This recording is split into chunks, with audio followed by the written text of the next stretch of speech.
an outcome that's measurable, that's valuable, not only in personnel, but also in the program. And we need to start these faculty retention strategies on day one. We can't wait until the person's floundering. We need to start at the get-go. New faculty don't leave because they lack passion. They leave because they lack support. Dr. Ann Brett shares how mentoring can change that story. Welcome to Lippincott Spark, Illuminating Nursing Education, the podcast that fuels teaching, innovation, and leadership. I'm Dr. Kelly Drees. Each episode, we spotlight bold ideas, expert voices, and practical strategies to help you teach smarter, lead stronger, and stay inspired. Let's spark new thinking and dive into today's episode. New nursing faculty arrive with deep clinical expertise, but many are quietly asking themselves, am I really prepared to teach? Research and experience tells us that the transition from expert clinician to novice nurse educator can be very overwhelming. And without support, too many new faculty leave before ever finding their rhythm. In today's episode, we explore a strategy that can make all the difference. Intentional mentoring that helps new educators thrive, not just survive. Today, my guest is Dr. Ann Brett, a nationally respected nurse educator, academic leader, and true champion of healthy learning environments. With over 40 years in nursing education, she has taught across every level, from associate degree to doctoral programs, and has held leadership roles spanning from program director all the way to college president. I think what sets Ann apart is her unwavering commitment to supporting both faculty, administrators, and students. And I'm excited for you to hear her insights today. Welcome, Ann. Thank you, Kelly. Thank you for the nice introduction. It's a pleasure to be here with you. This is a topic that's near and dear to my heart, so I'm looking forward to our conversation. You've had such great experience working with faculty, and we know that a lot of them struggle with the transition from expert clinician to novice nurse educator. And I'm just wondering, from your experience, what makes this transition particularly challenging? I think there are a lot of factors, but I think one of the biggest ones is that they come from being the expert to now being the novice. And that's just a personal issue and how you adapt to that change in your role. Plus, most new faculty coming in do not have an education background. They come from being NPs, being nurse leaders, being clinical specialists, whatever, but they really don't have that education pedagogy. And so as a result of that, they teach the way they were taught. And some of them were taught using the old lecture format where it was the talking head up there, pouring all that knowledge into their mugs hopefully they would retain it. When in reality, we know that with this generation of learners, that just doesn't work. They want to be actively involved. They want to be part of the learning process and be empowered to learn and not be fed to learn. So I think that's a big piece of it. Another piece of it is that faculty that are coming in because they don't have any educational background, they're coming in from the student perspective. And so they don't see that back work, developing exams, developing curriculum, preparing for accreditation, being part of a team that really looks at quality improvement. All of those components they haven't seen before. And so they come in and, I've talked to new faculty that say they got there and it was like, what the heck did I sign up for? I thought I was just going to come and profess my knowledge and share my wisdom. Yeah. When in reality, I only have to teach a couple days a week, right? This is going to be great. And I have summers off. Piece of cake. When in reality, faculty are hit between the eyes with this is a heavy duty job. There's a lot of prep. Oh my goodness. That takes time. We talk about students not prepping and the time that they have to invest. Faculty also need to invest that time. I think the biggest disconnect for new faculty is the fact that they don't know how to teach. And so they come in and it's like learning a foreign language. I very clearly remember when I started teaching way back in the day, we had the overhead projectors and those little transparencies. Remember those, Kelly?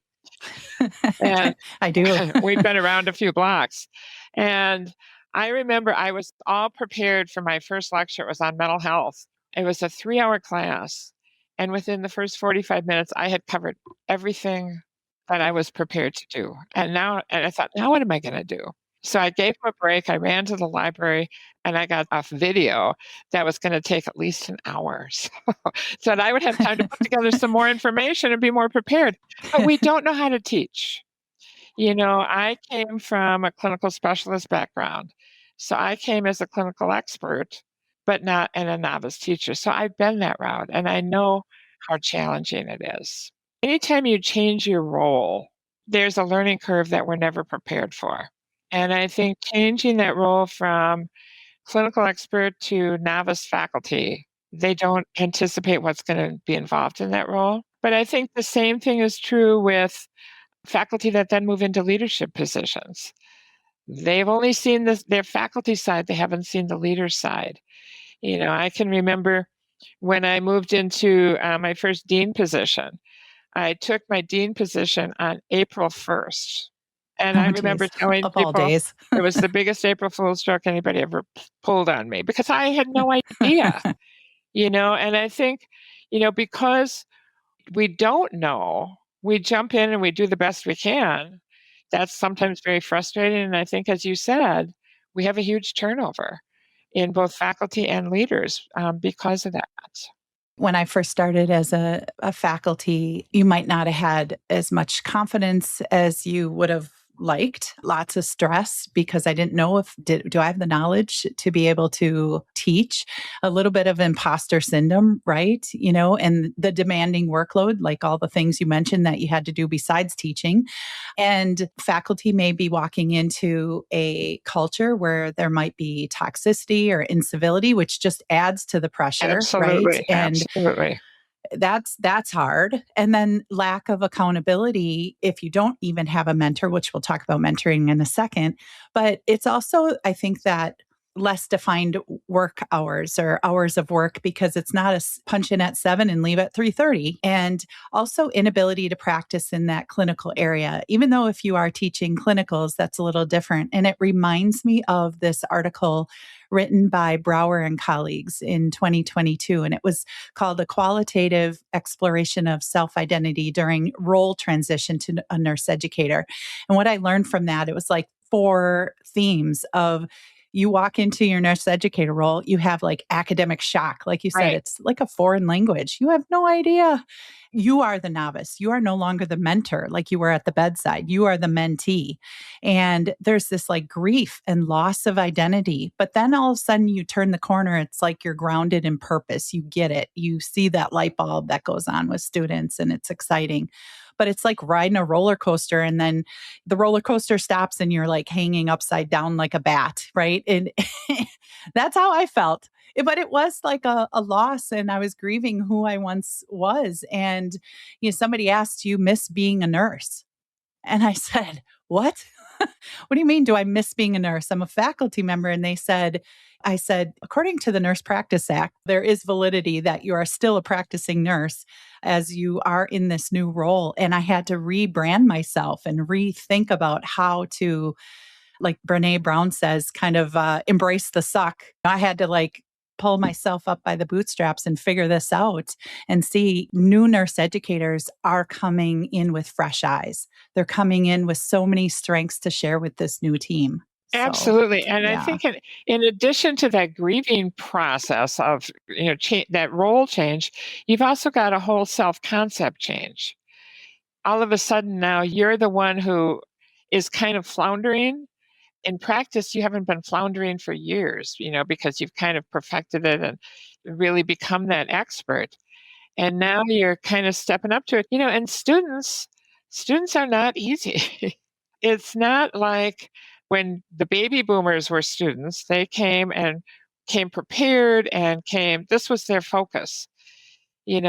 This generation is so multifaceted in what they're doing and what they're involved in, as well as the way they learn.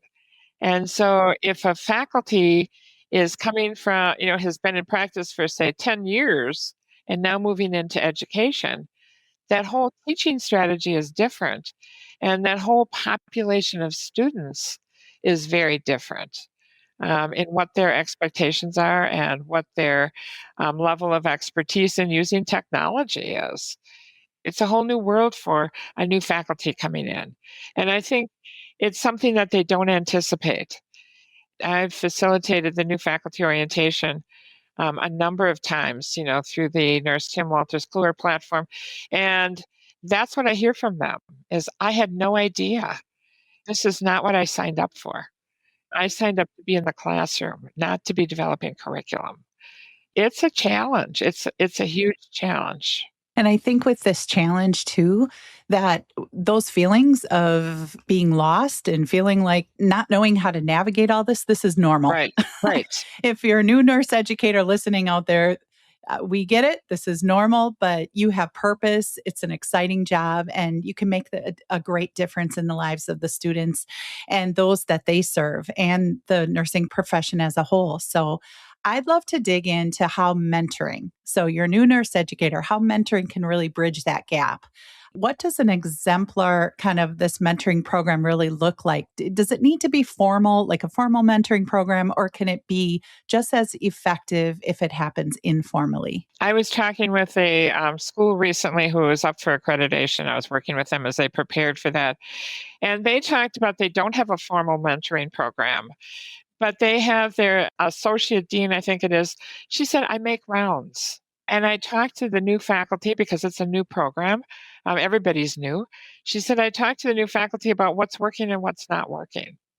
Really building that kind of rapport that it's okay for new faculty to say, this isn't working, or I need help with this. So informal mentoring can be very effective. It doesn't have to be a formal mentoring program. I've been in formal mentoring programs where a new faculty is assigned a mentor. They're supposed to meet every month. They're supposed to do this, and this, and it's very formalized. Sometimes that works, but usually life and the conflict of schedules gets in the way. And so that formal mentoring is more and more difficult because, everybody's out doing clinical and you've got different schedules, those kinds of things. But formal mentoring, if it has a purpose and it has a goal, can be very effective. But if formal mentoring is just new faculties come in and they're assigned a faculty as their mentor, and it's not the faculty member, it's just part of their role, it's expected, they're not really invested in doing it, it can be very ineffective. So it needs to be an engaging process where the new person coming in is comfortable asking questions. It needs to be an opportunity for the mentor to model teaching strategies. The new faculty might be invited to come in and observe in a classroom, those kinds of things, so they can really see what the college or university has really identified as best practice. So it's that relationship.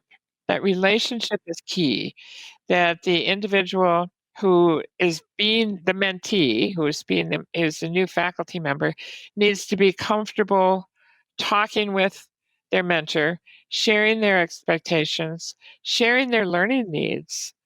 And the mentor needs to be willing to listen and not always being the person who's going to sit there and say, well, this is what you should do, but really more brainstorming and more empowering the new faculty to learn, providing resources. But mainly it's that relationship and that support. You come in and you're writing your first exam and you're really struggling with that. You can say, can you help me with this? These are some sample questions. Give me some feedback. So it's all about the relationship, and it's all about empowering that new faculty, not telling that new faculty what to do, but really empowering them. I never had a mentor when I was a new faculty. And so I was just kind of like learning by trial and error. And trial and error is very frustrating, and it takes a long time to actually get through that process. But a mentor can help you address some of those barriers, some of those challenges up front before you get yourself dug into a hole and you can't get out. Like I said, it's all about the relationship. And I think in addition to faculty, the same thing is true for new leaders. Whether you're a program director or what, you need to have somebody who can mentor you. Hmm. Because Hmm. as a program director, your role is different than program directors in, say, gen ed or business, because you have the accreditation things, you have all of those kinds of things. So having a mentor is necessary across your career, not just as a new faculty. I teach in a doctoral program right now, and it's a cohort-based program. And I always talk to the students about, you're building your own network here. Use each other as informal mentors. As you move out into your career and out into your role as an educator or your role as a practitioner, fall back on each other, because there are not a lot of mentors in practice. So we need to build our own. Sometimes those mentors are not in the organization or are not in your program. But I think every new faculty needs someone who can be that support and can be the sounding board for them to really build their confidence and competence. And I think you mentioned kind of navigating that, some of even the words that are used in academia. I remember when I first started, somebody kept saying about TSA, TSA, and I'm thinking, is it about an airplane or the airport? I don't even know. Oh, technical skills attainment. What? Where did that come from?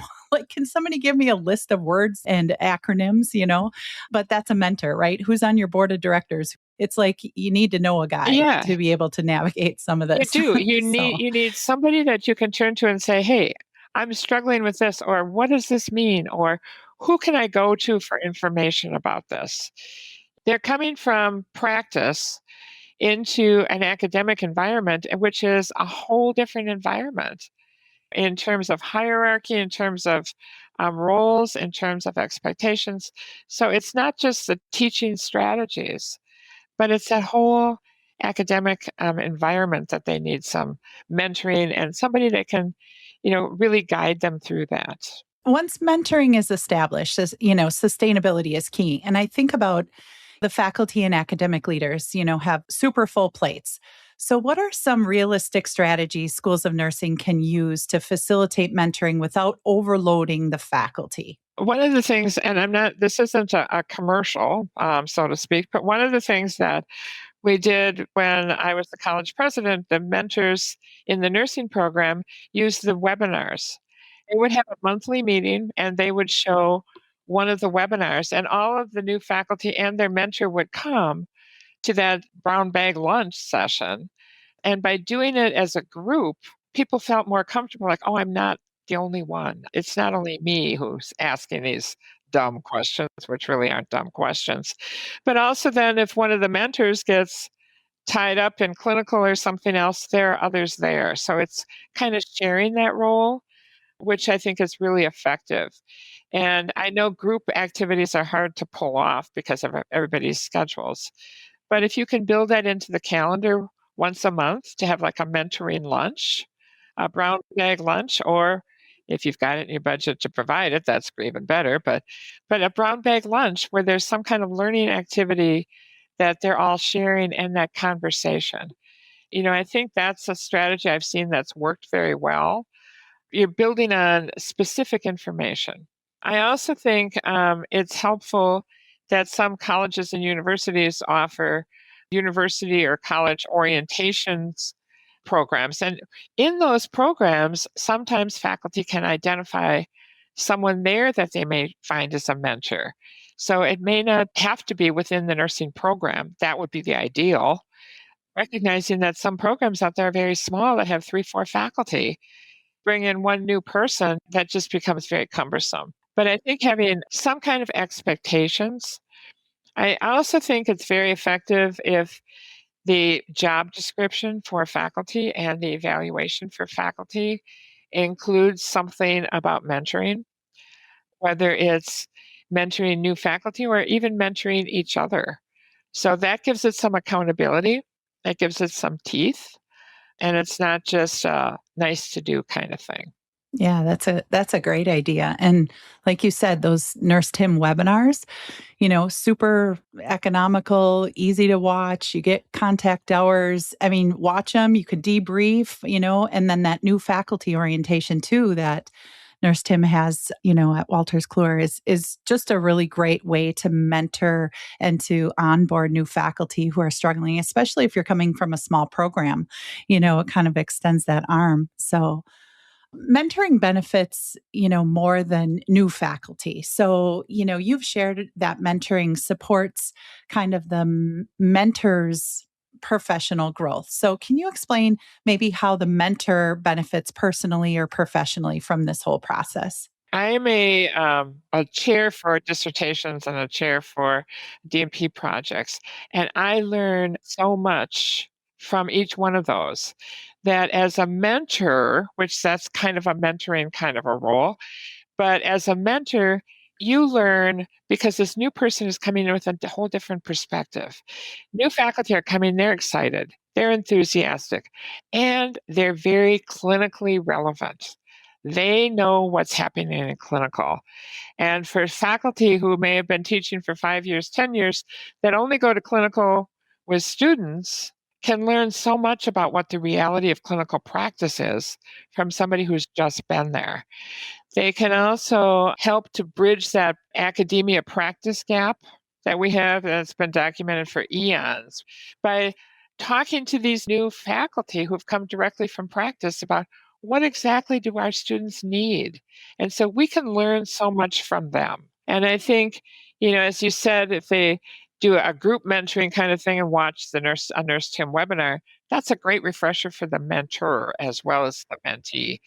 So I think just learning from that mentor and allowing yourself to grow in that role and not feel like you have the wisdom for everything, but ask questions and learn from that person as well. Plus, it's invigorating. It kind of helps to rekindle that enthusiasm that you had for becoming a nurse educator.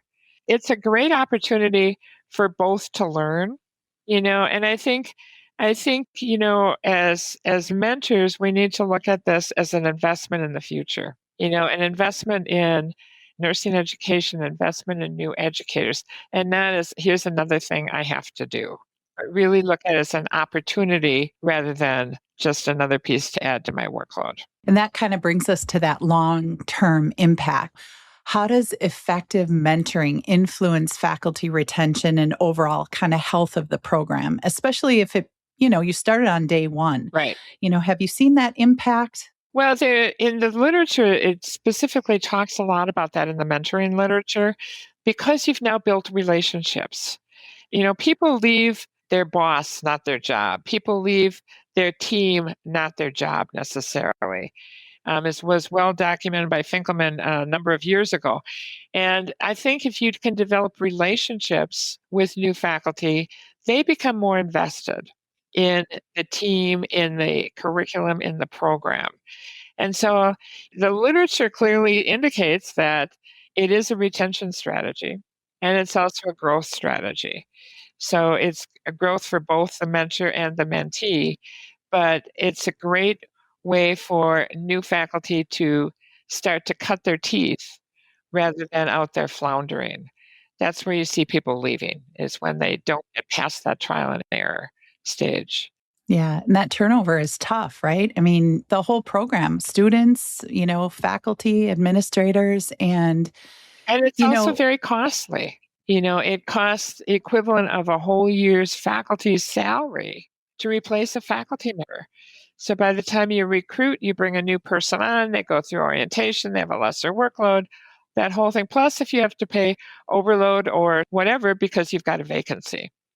So investing up front is something that's, really very valuable for not only the new faculty, but also for the program and for the college as a whole. let's focus on action. If you could offer one piece of advice to academic leaders that are running a nursing program as they focus on strengthening faculty retention through mentoring, what would it be? Well, one thing I would recommend is that they look at who they're picking for mentors. Make sure that the mentor is someone who is engaging and is there to develop the relationship and not just doing it because they have to do it. But most of all, I think it's important to remember that mentoring matters. It really has an outcome that's measurable, that's valuable, not only in personnel, but also in the program. So if there's no other takeaway, if you remember that investing in new faculty and investing in new leaders pays off dividends. It not only enhances the mentee's role and their retention within the program, but also the mentor's awareness of what the clinical reality is. Mentoring matters. It provides that foundation, and we need to start these faculty retention and leadership retention strategies on day one. We can't wait until the person's floundering. We need to start at the get-go. Just as in practice, we start discharge planning with admission, we need to start retention planning with faculty and leaders on day one. I love that spark, ending with that little spark, that guiding spark, that insight and that mindset. Any other parting words? The faculty shortage is a reality, and it's been a reality for years. And so we really need to look at what can be some strategies to really empower faculty to learn to become strong faculty and to look at faculty retention. So it's, we're going to have the shortage. It's going to keep going. So we want to make sure we get the best faculty in the role and mentor them so that they can become quality educators. And I do have to say that over the years, you have been an amazing mentor to me. So I want to thank you for that. You're a transformational leader who have, put me under your wing for many, many years. And, you remember those people who helped you kind of navigate through some of those rough waters, just starting off as either a new nurse on the floor or a new nurse educator. You are amazing. Oh, thank you so much. You are very welcome. And I appreciate you sharing your insights and reminding us that mentoring truly matters. Today's conversation reinforced that investing in new faculty pays dividends for both mentees and mentors and strengthens nursing education as a whole. Thanks again, Anne. Thank you. It's my pleasure. Thanks for listening to Lippincott Spark. Be sure to subscribe, share with a colleague, and leave us a 5-star review. You'll find links below to learn more about Lippincott nursing products and services. Until next time, keep learning, keep leading, and keep sparking innovation in nursing education.